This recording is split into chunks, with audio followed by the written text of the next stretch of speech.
আজকের ভিডিওতে যেই ফর্মুলাগুলো বলে দেবো কোথাও পাবেন না এই ফর্মুলাগুলো। আজকে আমরা বলবো ওয়ান পাত্তি ফর্মুলা।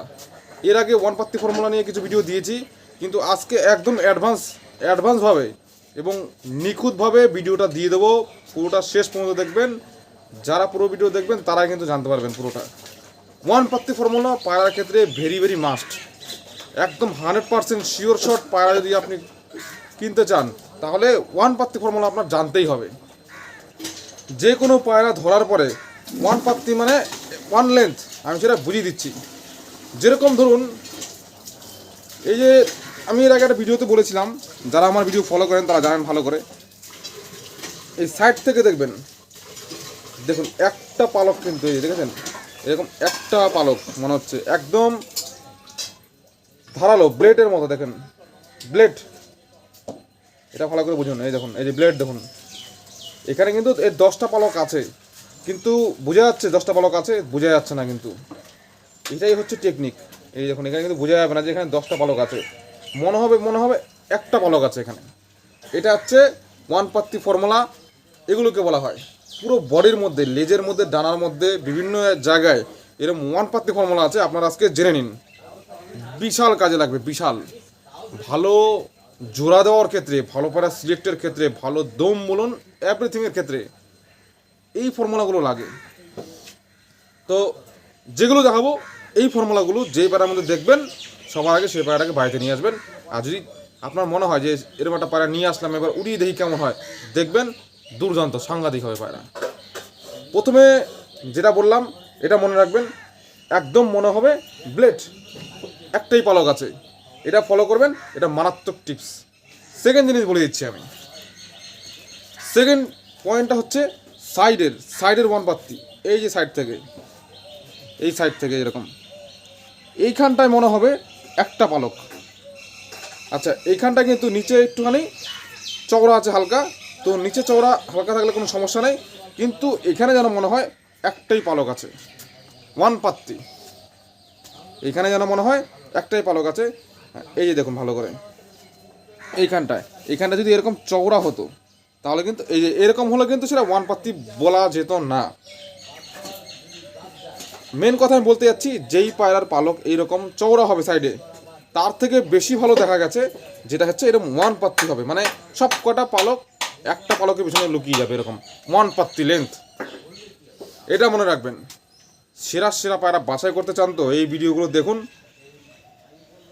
আর ভিডিও যাই হোক হয়তো কন্টিনিউ আসে না, তবুও যে কটা ভিডিও দেবো একদম দুর্দান্ত ভিডিও। এইসব ভিডিও দুবার করে দেখে নেবেন, মুখস্থ করে ফেলবেন একদম। তো এইটা বোঝা গেল ওয়ান পাত্তি, এটা হচ্ছে বেস্ট। যেটা চওড়া থাকবে তার থেকে বেস্ট হচ্ছে এটা ওয়ান পাত্তি থাকবে। ঠিক আছে, এটা একদম ভালো করে মনে রেখে দেবেন। এইসব ফর্মুলা আপনারা মানে অ্যাভেলেবেল পাবেন না কিন্তু। এবার তারপরে একটা জিনিস বলে দিচ্ছি, এবার লেজে আসবো আমরা। লেজের মধ্যে কি দেখতে হবে, ওয়ান পাত্তি। যারা কিনা বন্ধ লেজ খোঁজেন, আমি তাদের জন্য একটা জিনিস বলে দিচ্ছি।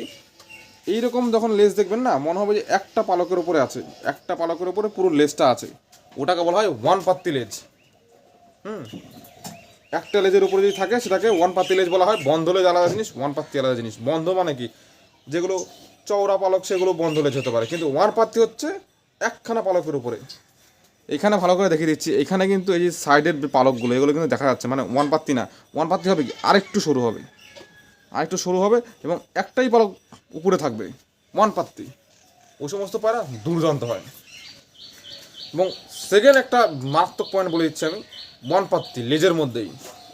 সেটা আমি এর আগের ভিডিওতে দেখুন, এই যেগুলো বলছি না, এগুলো আমি ভিডিওর মধ্যে মাঝে মাঝে বলে দিয়েছি। এর আগে যে সমস্ত ভিডিও আপনারা দেখেছেন, যারা সাবস্ক্রাইবার আছেন তারা কিন্তু জানেন এই সমস্ত ফর্মুলা আমি বলে দিয়েছি। তবুও আজকে ডিটেলসে দিয়ে দিচ্ছি যাতে আপনাদের আরও বুঝতে সুবিধা হয়। এবং নতুন যারা আছেন তারা আমার দুটো চ্যানেল আছে, দুটো চ্যানেল সাবস্ক্রাইব করে রাখবেন, এরকম ইনফরমেশন পেয়ে যাবেন কিন্তু। আর কেউ ভাববেন না এগুলো কাজে লাগবে না, এগুলো কাজে লাগবে মানে দৌড়াবে। আর কোথাও পাবেন না এই সমস্ত টিপস, গুরুত্ব সহকারে দেখুন, কাজে লাগবে। আপনাদের জন্যই এইসব ভিডিও বানানো। এইবারের ওয়ান পাত্তি ফর্মুলা হচ্ছে লেজ। এই যে এইটাকে বলা হয় ওয়ান পাত্তি ফর্মুলা, ব্লেডের মতো মনে হবে। দেখুন, এই দেখুন আমি ভালো করে দেখিয়ে দিচ্ছি। লেজ এলোমেলো না হলে এবং সাইড থেকে দেখে মনে হবে একটাই পালক। এই দেখুন, এই যে দেখুন একটাই পালক, এলোমেলো হলো কি হতো, এলোমেলো হলে এরকম হতো, এটা এরকম থাকলে পরে এলোমেলো ওয়ান পাত্তি হবে না, ওয়ান পাত্তি হলে গেলে স্মার্ট থাকতে হবে, এরকম স্মার্ট, এরকম চাকুর মতো ব্লেড থাকতে হবে, ব্লেড, এটাকে বলা হয় ওয়ান পাত্তি লেন্থ। সাইড থেকে দেখবেন এরকম ওয়ান পাত্তি একদম স্মার্ট ব্লেডের মতো থাকবে, এবং এইখানটায়ও থাকবে ওয়ান পাত্তি, এখানেও এরকম ওয়ান পাত্তি থাকবে। এগুলো হচ্ছে ওয়ান পাত্তি ফর্মুলা। আর পালককেও বলে দিলাম সেম টু সেম, সাইড থেকে দেখবেন একদম ব্লেডের মতো এরকম সাইড থেকে থাকবে, এবং যখন এরকম দেখবেন এটাও থাকবে একটা পালকের উপর সবকটা পালক দাঁড়িয়ে আছে, ওয়ান পাত্তি লেন্থ, এগুলো বলা হয় ওয়ান পাত্তি লেন্থ। এই পয়েন্টগুলো যে জেনে যাবে, আপনি যে কোনো পাড়ার মধ্যে এই পয়েন্টগুলো মিলাবেন, দুর্ধর্ষ পায়রা হবে। যে কোনো পায়রা উড়াবেন, ওই পাড়া দেখবেন সবার আগে ভ্যানিশ উঠে গেছে। এই পাড়ায় তো দরকার মানুষের, যে ছাড়ার সাথে তাদের ভ্যানিশ চলে যাবে একদম। তো এগুলো দেখবেন, এগুলো থাকলে কি হয়, সেই পাড়ার মধ্যে উড়ার স্টাইল ভালো আসবে, তার মধ্যে দম ভালো পাবেন, স্মার্ট বাজি পাবেন, সব কিছুই ভালো পাবেন। আরেকটা বোনাস টিপস আমি দিয়ে দিচ্ছি, একদম অ্যাডভান্স পয়েন্ট, নতুনরা বুঝবেন কিনা জানি না, কিন্তু জেনে রাখুন, পরবর্তীতে কাজে লাগবে। এই পয়েন্টটা আমারই এক সিনিয়র দাদা আমাকে বলেছিল, সেটা হচ্ছে এই মুখটা যত ফিনিশিং ছোট্ট আসবে এবং লেজের পিছনে একদম ফিনিশিং আসবে, মাঝখানটায় মোটা, মাথা সরু এবং লেজ সরু, এই মাথাটা যতটা এরকম ফিনিশিংয়ের সাথে থাকবে, এরকম সুস্থ, এবং লেজটাও এরকম সুস্থ থাকবে, ওই পায়রা মারাত্মক লেভেলের পায়রা হয়। এটা একটা দারুণ পয়েন্ট, এটা মনে রাখবেন।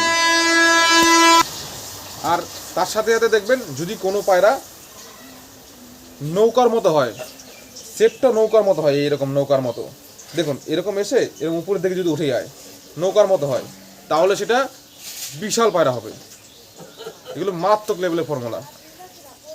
আর আগের দিন একটা ভিডিও দিয়েছিলাম, সেটা হচ্ছে যদি এরকম পালক ক্রস থাকে, যেমন ধরার পরে এরকম ক্রস থাকে, দেখুন একটা পালক এদিকে একটা পালক এদিকে, এরকম ক্রস থাকলে পরে এটা বিশাল দারুণ ধরনের পায়রা হয়। আর দানা যদি এরকম উপরের দিকে থাকে, এরকম উপরের দিকে, তাহলে তো একদম বিশাল জিনিস পেয়ে যাবেন। এগুলো দেখে নেবেন, এগুলো আপনাদেরকে একদম ডিটেলসে বলে দিচ্ছি, এসব অবশ্যই মাথায় রাখবেন। আর আমার ভিডিও যারা ফলো করবেন, তারা অবশ্যই একদম সেরা সেরা ফর্মুলা বলুন, পয়েন্ট বলুন, এবং নতুন নতুন আপডেট সব পেয়ে যাবেন। এই যে আজকে যে ফর্মুলা বলে দিলাম, এগুলো কিন্তু নতুন ফর্মুলা না, আমি আজ থেকে মোটামুটি 7-8 বছর আগেই এগুলো জেনেছিলাম। আর যেই পায়রা পোষণ না কেন, যত দামের পায়রা পোষণ না কেন, পায়রা চেনা শিখুন, নাহলে কিন্তু পুরো লসে পড়তে হবে, একদম উদ্ধার নেই। এই পায়রা পোষা এমন একটা জিনিস, যদি পায়রা না চেনেন তাহলে সমস্যা পড়তেই হবে। পায়রা চিনতে মাস্ট, টাকা শেষ হয়ে যাবে কিন্তু পায়রা ভালো পাবেন না, এমন জিনিস। তো চলুন নেক্সট ভিডিওতে দেখা হবে। আজকে একটা চমৎকার ভিডিও দিয়ে দিলাম, আশা করি সবার কাজে লাগবে। নেক্সট ভিডিওতে আবার দেখা হবে।